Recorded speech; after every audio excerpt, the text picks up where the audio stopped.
अगर आपको कॉन्फिडेंस नहीं है तो रिकॉर्ड कर लो, आज मुझे रिकॉर्ड कर लो आप मुझे। मैं आज यहां खड़े होके कह रहा हूं ऐसी रैली होगी कि आज तक हरियाणा के इतिहास में नहीं हुआ।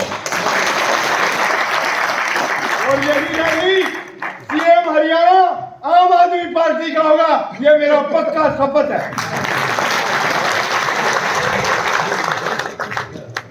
जींद में होनी है, इसको बहुत बड़ा बनाना पड़ेगा, इसको बहुत बड़ा बनाना पड़ेगा। आप तैयार हो तो बोलो।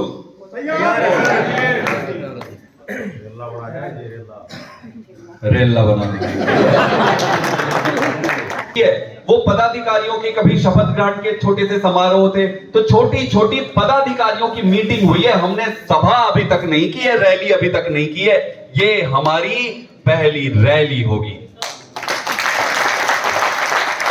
और मैं आपको विश्वास दिलाता हूं ऐसी रैली होगी। जिसको आज प्रश्न है जिसके मन में, उनको आज उनको क्या पता मैं बड़ा काम कर रहा हूं। भाई मैं तो कर ही रहा हूं ना। मैं घर जाता हूं तो मेरे को एकदम ऐसी चना मुर्रा जैसे समझ अपने वॉलेट। फिर भी एक महीने के अंदर 1600 कैंडिडेट हमने खड़ा किया। 1600 कैंडिडेट एक विधानसभा में। तो जिस दिन नामांकन भरते हैं ना, उधर वो आ गए अकाली दल के इनके सुप्रीमो, उधर से आ गए उनके, और वो ठाए बंदूक चल रही है। और मैं बोलो पहले जान बचाओ भाई, चुनाव तो अगली बार लड़ लेंगे। तो चुनाव लड़े और बुरी तरह हारे, जिसको बोलते हैं ना बढ़िया वाला हार। जैसे आपने देखा होगा कि हमारी बदलाव यात्रा काफी सफल रही है। इस बदलाव यात्रा के बाद एक बदलाव महासभा का आयोजन रखा जा रहा है, जो कि जींद में ही करेंगे। 28 जनवरी का दिन है। उसमें हमारे नेता केजरीवाल साहब और माननीय पंजाब के मुख्यमंत्री भगवंत मान साहब दोनों रहेंगे। तो उसी के सभा की तैयारी से चलते आज यहाँ पे एक छोटी सी मीटिंग थी। इसके बाद करनाल में है और बाकी 9 और 10 तारीख को बाकी जगह पे। क्या मानते हैं रैली में कितनी भीड़ जुटा पाएंगे, क्या मैसेज छोड़ पाएंगे? देखिए, हमारा कोई रैली में भीड़ जुटाना कभी हमारा मकसद होता नहीं है। हम ये चाहते हैं कि हर गांव से व्यक्ति इस सभा में आए और केजरीवाल जी से उनकी बात सुनकर अपने गांव वापस जाए और अपने गांव के लोगों को बताए। तो कितने आएंगे क्या आएंगे वो लोगों का होता है, उन पार्टियों का होता है जो बस भरते हैं, बस भरवाते हैं और बस से लेके आते हैं। हमारा बड़ा सिंपल सरल है, जैसे कि आप सुने होंगे कि सभी से निवेदन कर रहे हैं कि हर गाँव से भले ही एक आदमी आए, 2 आदमी आए, बट हर गाँव से लोग आने चाहिए। अरविंद केजरीवाल जी ने ये कहा कि भाजपा मेरी गिरफ्तारी चाहती है ईडी की छापेमारी को लेकर। आप क्या कुछ कहना चाहेंगे? आप देखो कि 1.5-2 साल हो गए तथाकथित शराब घोटाले को।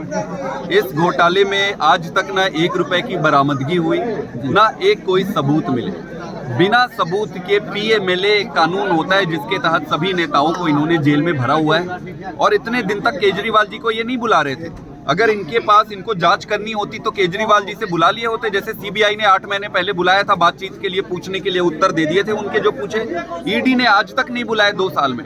तो 2 साल में आप नहीं बुलाए, ऐसा क्या हो गया कि लोकसभा चुनाव आते ही आप बुलाना शुरू कर रहे हो? इनका मकसद सिर्फ एक ही है, ये केजरीवाल जी को अभी बुलाएंगे पूछताछ के लिए और कोई पूछताछ नहीं करेंगे। पूछताछ करने को कुछ है ही नहीं है। इनका मकसद है वहां से उनको गिरफ्तार कर लेंगे और लोकसभा में वो चुनाव ना कर सके, प्रचार ना कर सके। किसी भी तरीके से केन प्रकारेण आम आदमी पार्टी को तोड़ना ही बीजेपी का मकसद बना। भाजपा कह रही है कि केजरीवाल जी क्यों बच रहे हैं, ईडी से सामना करने से क्यों बच रहे भाजपाइयों को? अरे जब हमें पता है कि आपके ये सारे इल्लीगल हैं, हमें पता है कि ये षड्यंत्र है, तो बुद्धि तो हमें भी भगवान ने दी है ना। हम आपके षड्यंत्र में खुद जाके थोड़ी फंस जाएंगे। केजरीवाल है, इसको चक्रव्यूह में अंदर घुस के तोड़ना भी आता है और वापस आना भी आता है। पाठक जी, अगर मान लो जैसे केजरीवाल जी की रैली अब जींद में करने जा रहे हैं 2.5 जनवरी, अगर उससे पहले उनकी गिरफ्तारी होती है तो उस दिन पार्टी की रैली का क्या होगा?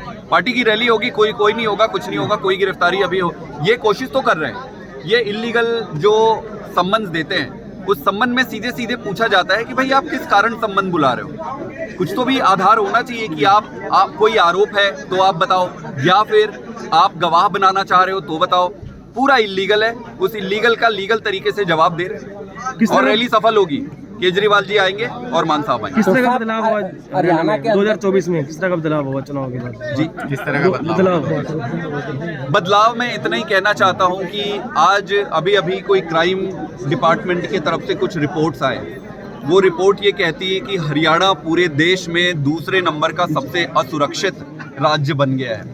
दिन में हर दिन 4 से 5 मर्डर हो रहे हैं, दिन में 4 से 5 बलात्कार हो रहे हैं, गैंग रेप हो रहे हैं, हजारों की संख्या में डकैती, घूसपैठी, सारी चीजें हो रही है यहाँ पर। तो ऐसा क्या हो गया इस सरकार के रहते कि हरियाणा में इतनी असुरक्षा का माहौल हो गया? हमारी माताएं बहनें शाम ढलने के बाद या किसी भी टाइम आसानी से चल के रोड पे नहीं चल पा रही हैं। ऐसा क्या हो गया? तो सरकार की पूरी तरीके से नाकामी है। और नाकामी मैं नहीं कहूँगा, नाकामी तो बड़ी छोटी शब्द हो जाएगी, ये पाप है, एक तरीके से पाप। पूरे राज्य में असुरक्षा की भावना पैदा करना और उसको सानिध्य देना, उनको बढ़ावा देना, ये पाप है और जनता माफ नहीं करेगी, बदलाव जरूर लेकर आएगी। तो सारी सीटों पर आप दावा कर रहे हैं 10 में से?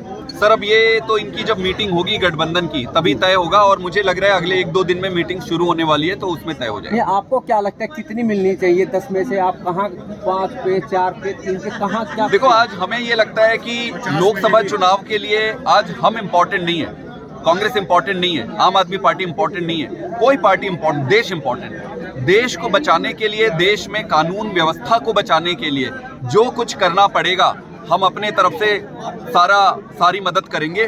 और रहा सवाल कितनी सीटें मिलेंगी, वो सीट के डिस्कशन के टेबल पे ही तय हो पाएगा, मैं आज कुछ नहीं कह पाऊंगा। Thank you. बड़े पदाधिकारी आए। हरियाणा के अंदर आम आदमी पार्टी की सरकार बनेगी, पंजाब और दिल्ली से ज़्यादा बहुमत से बनेगी। कार्यकर्ताओं में पूरा जोश है।